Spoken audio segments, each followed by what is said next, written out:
Hello everyone. स्वागत है आप सभी का सीटीएच एजुकेशन में। आज हम लोग फिजिक्स में यूनिट 5 को डिस्कस करेंगे और यूनिट 5 में मुख्य रूप से हम लोग डिस्कस करेंगे साउंड टॉपिक का। साउंड टॉपिक से प्रीवियस विभिन्न एग्जाम में जो भी क्वेश्चन पूछे गए हैं उन सभी क्वेश्चन को हम लोग आज डिस्कस करेंगे इस वीडियो में। इससे पहले हम लोग यूनिट 1, 2, 3 और 4 को डिस्कस कर चुके हैं। उसका लिंक डिस्क्रिप्शन में दे दिया गया है, आप वहाँ से देख सकते हैं। आइए शुरू करते हैं क्वेश्चन नंबर 1 से। क्वेश्चन नंबर 1 में है पाराध्वनिक तरंगों की आवृत्ति कितनी होती है। देखिए यहाँ पे बात की जा रही आवृत्ति की। पाराध्वनिक तरंगे को सुपरसोनिक वेव्स कहा जाता है। तो सुपरसोनिक जो वेव होता है उसकी वेग जो होती है मैक संख्या से अधिक होती है। लेकिन यहाँ आवृत्ति की बात की जा रही है तो आवृत्ति जो इसका होती है 20 किलो हर्ट्ज से अधिक होती है, इसे ध्यान रखेंगे। इसका राइट आंसर हो जाएगा डी। नेक्स्ट क्वेश्चन है ध्वनि तरंगे निम्नलिखित में से किसमें से होकर नहीं गुजर सकती है। तो हम लोग जानते हैं कि ध्वनि तरंगे यांत्रिक तरंगे होती हैं और यांत्रिक तरंगे निर्वात से नहीं गुजर सकती हैं। तो इसमें देखेंगे हवा में रखा हुआ तांबे के तार से गुजर सकती है, हवा में रखी हुई चांदी की पटिया से गुजर सकती है, पानी में रखा हुआ कांच के फ्रेम से गुजर सकती है। यहाँ पे कहा जा रहा है निर्वात में रखा हुआ लकड़ी का खोखला पाइप। तो यहाँ पे बात आ रही है निर्वात की, निर्वात से नहीं गुजर सकती है। तो इसका राइट आंसर हो जाएगा डी। नेक्स्ट क्वेश्चन है मनुष्य की श्रव्यता की सीमा क्या है। श्रव्यता मतलब कि ऑडिबल साउंड कहाँ से कहाँ तक होती है, क्या किस फ्रीक्वेंसी के साउंड को मनुष्य सुन सकता है, उसका रेंज क्या है ये पूछा जा रहा है। तो इसका राइट आंसर हो जाएगा ए। 20 हर्ट्ज से 20,000 हर्ट्ज के रेंज वाली फ्रीक्वेंसी को मनुष्य आसानी से सुन सकता है। उससे नीचे और उससे ऊपर के रेंज को फ्रीक्वेंसी को इंसान नहीं सुन सकता है। नेक्स्ट क्वेश्चन है सामान्य टीवी रिमोट कंट्रोल में उपयोग की जाने वाली तरंगे होती हैं। जब हम लोग टीवी का रिमोट कंट्रोल यूज करते हैं उसमें कौन सी तरंगे यूज की जाती हैं। तो इसका राइट आंसर हो जाएगा सी, औरक्त तरंग को हम लोग यूज करते हैं। नेक्स्ट क्वेश्चन है नीचे दिए गए विकल्पों में से किसमें ध्वनि आर पार नहीं जा सकती। अभी हम लोग देखें निर्वात में आर पार नहीं जा सकते, right answer B. Next question है स्पष्ट रूप से प्रतिध्वनि सुनने के लिए परावर्तक सतह और सुनने वाले के मध्य कम से कम कितनी दूरी होनी चाहिए। तो देखिए प्रतिध्वनि यानी कि यहाँ पे इको की बात की जा रही है। जो साउंड निकलता है वो किसी माध्यम से यानी कि दीवार से या किसी भी चीज़ से टकरा के वापस भी आता है। तो उस दोनों के बीच में सोर्स और वापस जो टकरा रहा है उसके बीच की कितनी दूरी होनी चाहिए। तो इसका राइट आंसर हो जाता है डी, 16.5 मीटर कम से कम डिस्टेंस होना चाहिए। नेक्स्ट क्वेश्चन है ध्वनि का वायु में वेग अनुमानतः है। ध्वनि का वेग जो है ना वायु में लगभग में कितना है ये पूछा जा रहा है। तो ध्वनि का वायु में जो वेग होता है 330 मीटर पर सेकंड। इसका राइट आंसर हो जाएगा सी। निम्नलिखित कथनों पर विचार करें। इसमें दिया हुआ है पहला कि कम लंबाई की बांसुरी से निम्न आवृत्ति की तरंगें उत्पन्न होती है, और सेकंड दिया हुआ है ध्वनि शैलों में से केवल अनुदैर्ध्य प्रत्यास्थ तरंगों के रूप में प्रगामी होती है। तो इसका राइट आंसर क्या हो जाएगा। इसका राइट आंसर हो जाएगा बी, केवल 2 सही है, एक जो है ना सही नहीं है, एक जो है ना उल्टा दे दिया हम। नेक्स्ट क्वेश्चन है पराश्रव्य वे ध्वनियाँ हैं जिनकी आवृत्ति होती हैं। देखिए पराश्रव्य की ध्वनियाँ क्या होती हैं। तो इस पराश्रव्य जो ध्वनियाँ होती हैं उसको इंसान नहीं सुन सकता है, और इसका जो फ्रीक्वेंसी होती है वो होती है 20,000 हर्ट्ज से अधिक। तो इसका राइट आंसर हो जाएगा ए। नेक्स्ट क्वेश्चन है लगभग 20 डिग्री सेल्सियस के तापक्रम पर किस माध्यम में ध्वनि की गति अधिकतम रहेगी। तो देखिए हम लोग जो है ना ठोस द्रव्य और गैस की बात करते हैं तो सबसे ज़्यादा ध्वनि की चाल जो होती है वो होती है ठोस में, उसके बाद जो होती है ना द्रव्य में, और उसके बाद होती हैं गैस में। तो यहाँ देखेंगे कि द्रव्य में सबसे कम होती हैं, यानी कि गैस में सबसे कम होती हैं। तो यहाँ पे आपका हवा हो गया और पानी हो गया, इसमें तो होगा नहीं, ग्रेनाइट में होगा। यानी कि सबसे ज़्यादा क्या हो जाएगा लोहा में, यानी कि ठोस हो गया, और सबसे ज़्यादा इसमें इन सभी में जो है ना लोहा में सबसे ज़्यादा ध्वनि की गति होगी।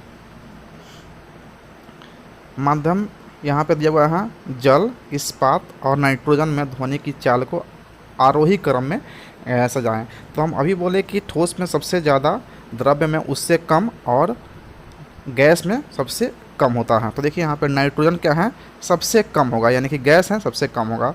तो इसको पहले ले लेंगे क्योंकि आरोही क्रम में से जाना है। उसके बाद जो है ना किस में हो जाएगा, जल, क्योंकि ये द्रव हो जा रहा, और उसके बाद इस्पात। तो सबसे ज़्यादा होगा इस्पात में, तो होगा आपका ऑप्शन 312 इसका राइट आंसर हो जाएगा बी। नेक्स्ट क्वेश्चन है, चमगादड़ अंधेरी रातों में उड़ सकते हैं और अपना शिकार भी कर सकते हैं, इसका कारण है। तो उनकी आँखों के तारे बड़े होते हैं, गलत। उनकी रात्रि दृष्टि बहुत अच्छी होती है, ये भी गलत। प्रत्येक चिड़िया ऐसा कर सकती हैं, गलत है। वे पराध्वनि तरंगे निकालते हैं और उन्हीं के द्वारा निर्देशित होते हैं, ये सही है, इसका राइट आंसर हो जाएगा डी। चमगादड़ क्या करते हैं कि वो जो है ना एक ध्वनि निकालते हैं और पराध्वनि की इंतजार करते हैं, यानी कि रिटर्निंग का इंतजार करते हैं और उसी से वो निर्देशित होते हैं। तो इसका राइट आंसर हो जाएगा डी। नेक्स्ट क्वेश्चन है, यदि VW और VS क्रमशः वायु, जल तथा इस्पात में ध्वनि की गति हैं, तो इसमें से कौन सही है। तो आप जानते हैं कि ठोस में सबसे ज़्यादा होता है, ठोस क्या हो गया आपका इस्पात, उसके बाद में जल, उसके बाद में वायु। तो इस्पात में सबसे ज़्यादा होगा यानी कि स्टील, VS VW और VA हो जाएगा। VS में सबसे ज़्यादा होगा, देखिए VS VW और VA, इसका राइट आंसर हो जाएगा ए। नेक्स्ट क्वेश्चन है, समुद्र तल के निकट मैक संख्या 1 पर जा रहे वायुयान की चाल की तुलना में 15 किलोमीटर ऊंचाई पर मैक संख्या 1 पर जा रहे वायुयान की चाल अधिक होती है, गलत। कथन क्या है, गलत है, क्योंकि ऊंचाई बढ़ने के बाद जो है ना ध्वनि की चाल जो है ना घटते जाती है। दूसरा है, कारण में दिया हुआ है कि ध्वनि की गति प्रवर्ती माध्यम के ताप पर निर्भर करती है, ये सही है। तो कारण तो सही है, लेकिन इसका जो है ना कथन गलत है। तो इसका राइट आंसर हो जाएगा 14 का बी, सॉरी 14 का डी, क्योंकि ये तो गलत है, ये गलत है, परंतु आर सही है। तो इसका राइट आंसर हो जाएगा डी। नेक्स्ट क्वेश्चन है, जब दो लोग आपस में बात करते हैं तब कितने डेसिबल ध्वनि उत्पन्न होती है। जब दो लोग आपस में बात कर रहे हैं तो कितना डेसिबल की ध्वनि उत्पन्न होती है, तो लगभग 30 डेसिबल की ध्वनि जो है ना उत्पन्न होती है। जनरली जो है ना 30 से 40 के रेंज में जो है ना डेसिबल, अगर नॉर्मल बात कर रहे हैं तो, अब जब जोर से बात कर रहे हैं, चिल्ला रहे हैं, तो जो है ना 55-60 के डेसिबल तक आता है, लेकिन नॉर्मली जो है ना 30 से 40 डेसिबल के आसपास में रहता है। नेक्स्ट क्वेश्चन हो गया, यहाँ पे कथन है, ए में अनुरणन विशेषतः बड़े गिरजाघरों तथा अन्य बड़े भवनों में प्रतीत होता है। कारण इसका है, दीवारों, छत एवं धरातल से अपवर्त ध्वनि का परिवर्तन हो सकता है। तो ये जो है ना पहला जो है ना सही है, रेवरिवेशन जो है ना विशेषतः गिरजाघरों में और बड़े भवनों में ही प्रतीत होता है, और दीवारों के छत और धरातल से अपवर्त ध्वनि का परिवर्तन हो सकता है। तो दोनों सही है, यानी कि कथन भी सही है और कथन का कारण भी स्पष्टीकरण दे रहा था। इसका राइट आंसर हो जाएगा ए और आर दोनों सही हैं, और आर जो है ना ए का सही स्पष्टीकरण है। इसका राइट आंसर हो जाएगा ए। नेक्स्ट क्वेश्चन हो गया, निम्नलिखित कथनों पर विचार कीजिए। विस्तृत रूप से प्रयुक्त संगीतिक स्वरग्राम, जिसे धीटोनी स्वरग्राम कहते हैं, 7 अनुवृत्तियों वाला है, ये सही है।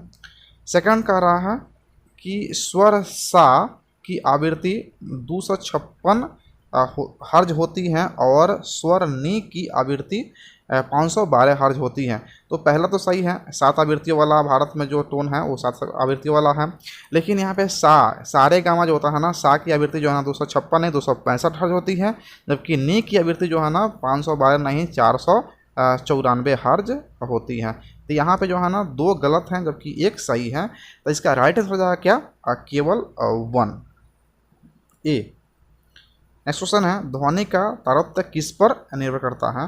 तो ध्वनि का तारतम्य किस पर निर्भर करता है, एक आ जाता है, इसकी तारतम्य जो होता है ना वो जो है ना आवृत्ति पे निर्भर करता है। इसका राइट आंसर हो जाएगा ए, आवृत्ति। नेक्स्ट क्वेश्चन है, मनुष्य को ध्वनि कंपन की अनुभूति किस आवृत्ति सीमा में होती है, यानी कि मनुष्य जो है ना ध्वनि की अनुभूति किस आवृत्ति के सीमा में उत्पन्न ध्वनि को जो है ना वो सुन सकता है। तो इसका राइट आंसर हो जाएगा डी, 20 हर्ज से 20,000 हर्ज के बीच के रेंज के ध्वनि को वो आसानी से सुन सकता है। नेक्स्ट क्वेश्चन है, आर्द्र वायु में ध्वनि का वेग शुष्क वायु की तुलना में अधिक होता है, क्योंकि आर्द्र वायु कह रहा कि आर्द्र वायु में जो है ना ध्वनि का वेग जो है ना शुष्क वायु से ज़्यादा होता है, इसका कारण बताएं। तो इसका मेन कारण घनत्व कम होना। शुष्क वायु की तुलना में घनत्व कम होता है आर्द्र वायु का, इसलिए जो है ना ये तेज सुनाई पड़ता है। तो इसका राइट आंसर हो जाएगा बी।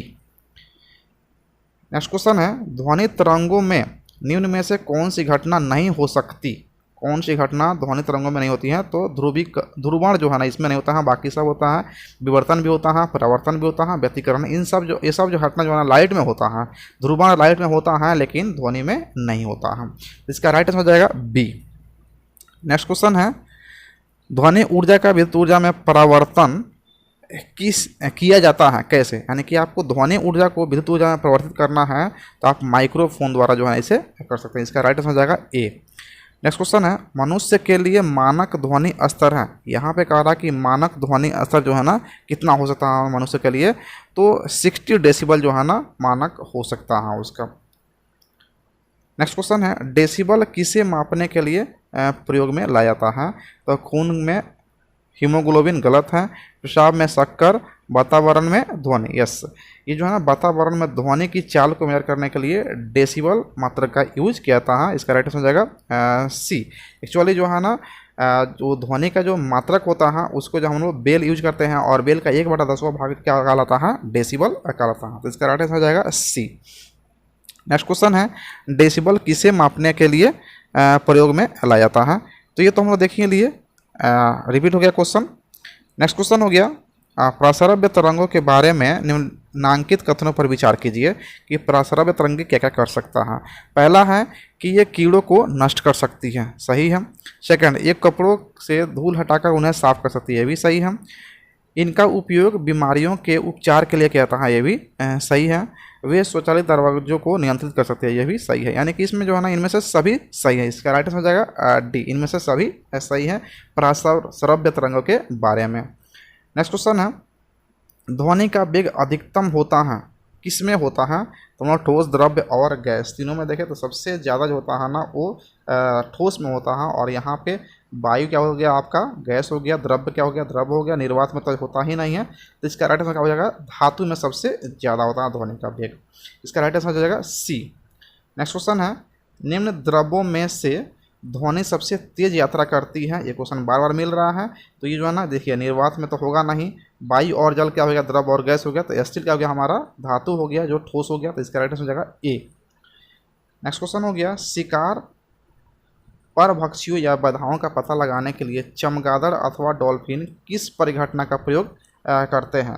तो यहाँ पे शिकार परभक्षियों या बाधाओं का पता लगाने के लिए जो चमगादड़ होता है वो किसका प्रयोग करता है ये पूछा जा रहा है। तो इसमें जो हो जाएगा आपका ध्वनि का अपवर्तन नहीं होगा, विस्पंदों का बनना नहीं होगा, ध्वनि का प्रकीर्णन भी नहीं होगा, प्रतिध्वनि निर्धारण यानी कि ये जो है ना इकोसिस्टम का जो है ना प्रयोग करते हैं। इसका राइट आंसर हो जाएगा डी। नेक्स्ट क्वेश्चन है, विश्व स्वास्थ्य संगठन WHO के अनुसार एक नगर के लिए सुरक्षित ध्वनि प्रदूषण का स्तर क्या रखा गया है? तो इसका राइट आंसर हो जाएगा ए, 45 डेसिबल जो है ना WHO के द्वारा निर्धारित किया गया है। नेक्स्ट क्वेश्चन है, रात के समय आवासीय क्षेत्र में शोर का अनुमत स्तर क्या है? तो वहीं आपको 45 डेसिबल जाएगा, right answer A. Next question है, एक जैव पद्धति जिसमें प्रसरव्य ध्वनि का उपयोग किया जाता है, वैसा जैव पद्धति जिसमें जो है ना प्रसरव्य ध्वनि का उपयोग किया जाता है वो कौन सा है? तो इसका राइट आंसर ए हो जाएगा, सोनोग्राफी में इसका उपयोग किया जाता है। नेक्स्ट क्वेश्चन है, चंद्रमा के धरातल पर दो व्यक्ति एक दूसरे से बात नहीं सुन सकते हैं, यानी कि चंद्रमा की धरती पर दो आदमी एक दूसरे की बात नहीं सुन सकते, ऐसा क्या कारण है ये बताना है। तो चंद्रमा पर उनके कान काम करना बंद कर देते हैं, ये गलत है। चंद्रमा पर वायुमंडल नहीं है, राइट आंसर होगा क्या? चंद्रमा पर वायुमंडल नहीं है और वायुमंडल में ही यानी कि अगर वायुमंडल नहीं है तो वहाँ पे ध्वनि जो है ना एक जगह से दूसरी जगह जा ही नहीं सकती है, संचरण नहीं हो सकता है, इसलिए वहाँ पे बातचीत नहीं सुन सकते हैं। तो इसका राइट आंसर हो जाएगा बी। नेक्स्ट क्वेश्चन है, म्यूजिक कंसर्ट के लिए हॉल की दीवारों को ध्वनि को बढ़ाना चाहिए, गलत। ध्वनि प्रेषित करना चाहिए, ध्वनि को प्रवर्धित करना चाहिए, ध्वनि का अवशोषण करना चाहिए। अगर आप किसी भी हॉल में म्यूजिक सुन रहे हैं तो उस म्यूजिक को अगर दीवार अवशोषण कर रहा है तो वो ज़्यादा बेहतर आपको सुनाई देगा। अदरवाइज जो है ना इको के कारण जो है ना वो गूंजने लगेगा और अच्छा से आप नहीं सुन पाएंगे। इसका राइट आंसर हो जाएगा क्या, डी, ध्वनि का अवशोषण करना चाहिए। नेक्स्ट क्वेश्चन है, निम्नलिखित में से किस माध्यम में ध्वनि अपेक्षाकृत तेज चलती है? तो यहाँ पे कार्बन डाइऑक्साइड गैस हो गया, लोहे की छड़ हो गया, भाप हो गया और जल हो गया। तो देखिए इसमें जो है ना आप देखेंगे पहले ठोस कौन सा है, तो लोहे की छड़ क्या है, ठोस है। तो सबसे ज़्यादा किस में होता है तेज, लोहे की छड़ में। नेक्स्ट क्वेश्चन है, ध्वनि तरंगे निर्वात में चल सकती है? गलत, केवल ठोस माध्यम में चल सकती हैं, केवल गैसों में चल सकती हैं, ठोस तथा गैस दोनों माध्यम में चल सकती हैं। इसका राइट आंसर हो जाएगा डी, ये ठोस तथा गैस दोनों माध्यम में चल सकती है। नेक्स्ट क्वेश्चन हो गया, निम्नलिखित में से किसका ध्वनि के वेग पर कोई प्रभाव नहीं पड़ता है? कह रहा है कि इनमें से कौन सा ऐसा क्वांटिटी है जिसका प्रभाव ध्वनि के वेग पर नहीं पड़ता है?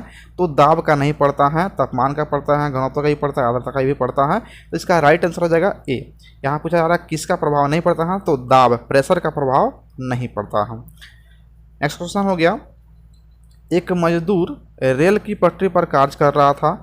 एक लड़का कुछ दूरी पर अपने कान पटरियों पर रखकर एक मजदूर की द्वारा की जाने वाली हथौड़े की आवाज़ को सुनता है और उसे 2 बार आवाज़ें सुनाई देती है। इसका कारण क्या है? तो ऑप्शन देखेंगे, ध्वनि का वेग इस्पात में वायु की अपेक्षा अधिक होती है। गुड, यही आपका ऑप्शन सही हो गया। राइट आंसर हो जाएगा ए, ध्वनि का वेग इस्पात में वायु की अपेक्षा अधिक होती है। ये जो है ना इस्पात में एक बार उसको सुनाई दे दिया और दूसरी बार जो है ना वायु यानी कि जो वायुमंडल के माध्यम से जो जा रहा है वो स्लो जा रहा है इस्पात के अपेक्षा, तो ये दूसरी बार सुना था, इसलिए 2 बार उसको सुनाई दिया। इसका राइट आंसर हो जाएगा ए। नेक्स्ट क्वेश्चन हो गया, मनुष्य के लिए शोर की सह सीमा करीब होती है। कह रहा कि बहुत ज़्यादा अगर शोर शराबा हो रहा है तो वहाँ पे मैक्सिमम कितना सहन करने की क्षमता होती है, कितना डेसिबल?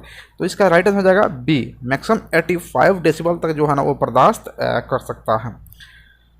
राइट आंसर हो जाएगा बी। नेक्स्ट क्वेश्चन हो गया, पराध्वनिक विमान किस प्रघाती तरंग को पैदा करते हैं? तो ये जो है ना ध्वनि बूम यानी कि ध्वनि बूम को जो है ना पराध्वनिक विमान जो है ना पैदा करते हैं। ये जो है ना प्रघाती तरंग कहलाता है।